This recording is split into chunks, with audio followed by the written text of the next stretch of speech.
শীতের রুক্ষতা কাটিয়ে বসন্তের আগমনে নতুন রঙে সেজেছে প্রকৃতি। গোপালগঞ্জের আনাচে কানাচে, মাঠের ধারে আর গ্রামের রাস্তার পাশে ফুটে উঠেছে আগুন রঙা পলাশ ফুল। প্রকৃতি যেন তার নিজস্ব ভাষায় ঘোষণা দিচ্ছে বসন্ত এসে গেছে। কিন্তু প্রকৃতির এই রঙিন শোভা এখন ধীরে ধীরে হারিয়ে যেতে বসেছে। বনাঞ্চল উজাড় হওয়ায় নগরায়নের থাবায় পলাশ গাছ আজ বিলুপ্ত প্রায়। পলাশ, শিমুল আসলে আমাদের প্রকৃতির উপাদান। প্রকৃতিকে বাঁচিয়ে রাখতে গেলে আসলে এগুলো খুবই গুরুত্বপূর্ণ।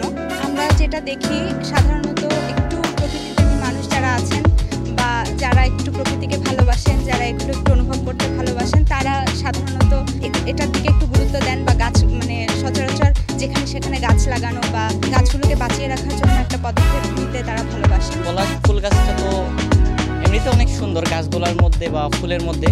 তারপরে আপনার বন যে পরিমাণ উজাড় হচ্ছে, প্লাস আমাদের বাংলাদেশে যে পরিমাণ জনসংখ্যা বাড়তেছে, এই কারণে প্রতিনিয়ত গাছ তো কাটতেছি। তো আমাদের উচিত এই সৌন্দর্যের যে গাছটা পলাশ ফুল, এটা ধরে রাখা আর আমাদের বেশি বেশি করে গাছটা লাগানো উচিত। ও পলাশ ও শিমুল কেন এ মন মোর রাঙালে, লতা মঙ্গেশকরের জনপ্রিয় এই গান যেন বসন্তের রঙিন বার্তাকে আরো স্পষ্ট করে তোলে।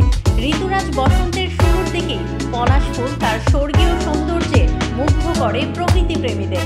চোখ ধাঁধানো এই লাল কমলা ফুল প্রেমিক প্রেমিকাদের আনন্দ দিলেও প্রকৃতির এ শোভা আজ হুমকির মুখে। জড়তাকে কাটিয়ে প্রকৃতিকে আবার রাঙিয়ে তুলতে শীতের পরবর্তীতে আমরা দুটি ফুল দেখতে পাই, এক হলো পলাশ ফুল, অন্য শিমুল ফুল।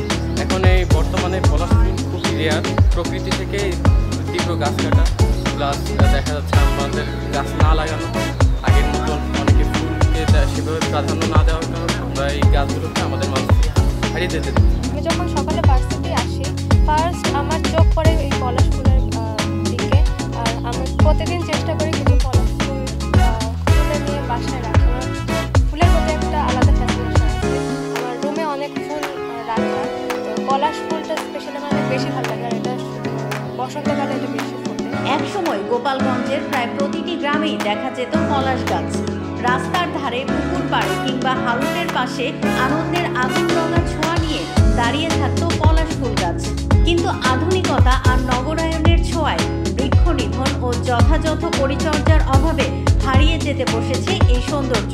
ফুল আসলে সাধারণত বসন্তের শুরুতেই ফোটে, তো আমার মনে হয় অবশ্যই পলাশ ফুল অসম্ভব সুন্দর, মানে দেখতে সুন্দর।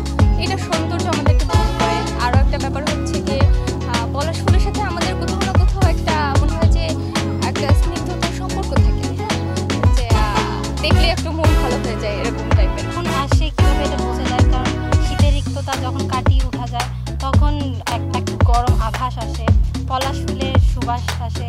আর শীতের রিক্ততা কাটানোর পরে যখন এগুলো সুবাস উদ্ভাস দেখা যায়, তখন আমরা বুঝতে পারি যে হ্যাঁ, বসন্ত এসেছে। বসন্ত জিনিসটা একটা ভালো লাগার বিষয়। বসন্ত আসলে প্রত্যেকটা মানুষের মনে প্রেম জাগা দেয়।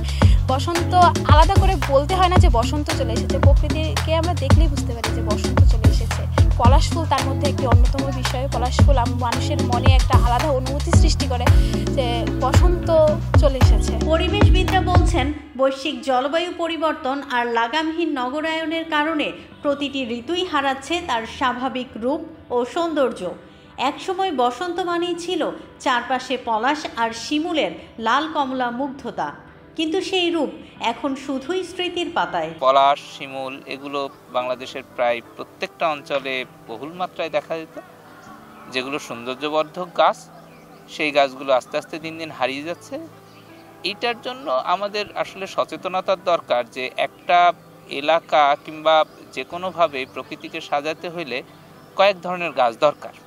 শুধু ফলজ না, যে ফলজ এখন অর্থনৈতিক বলে ফলজের বাগান প্রচুর আসছে, শুধু ফলজ না, ফলজ, ঔষধি, সৌন্দর্যবর্ধক এবং উপকারী গাছগুলো আমাদের সামগ্রিক গাছগুলো বৃক্ষরোপণের জন্য উন্নয়ন করা বা পরিবেশন করা দরকার সমাজের মানুষগুলোর। সেই দিক থেকে সামনে সবার কাছে আহ্বান করব যে সামনের পৃথিবী হোক নির্মল প্রকৃতির পৃথিবী। প্রকৃতির রঙিন রূপ ধরে রাখতে হলে চাই সচেতনতা ও ব্যাপক বৃক্ষরোপণ। শুধু ফলজ বা বনজ গাছ লাগালেই হবে না, ঋতু বৈচিত্র্য রক্ষায় সৌন্দর্যবর্ধক গাছও সংরক্ষণ করতে হবে। তা না হলে হয়তো একদিন প্রকৃতির এই আগুন রাঙা বসন্তরূপ শুধুই গল্প হয়ে থাকবে।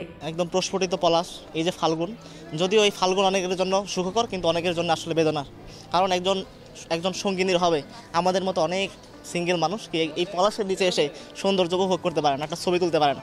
সুতরাং এই বসন্ত, এই পলাশ, এই ফাল্গুন সকলের জন্য নয়, কারো জন্য সুখের, কারো জন্য অনেক বেদনা। গোপালগঞ্জ থেকে বাদল সাহার তথ্য ও ভিডিও নিয়ে রিপোর্ট risingBD.com।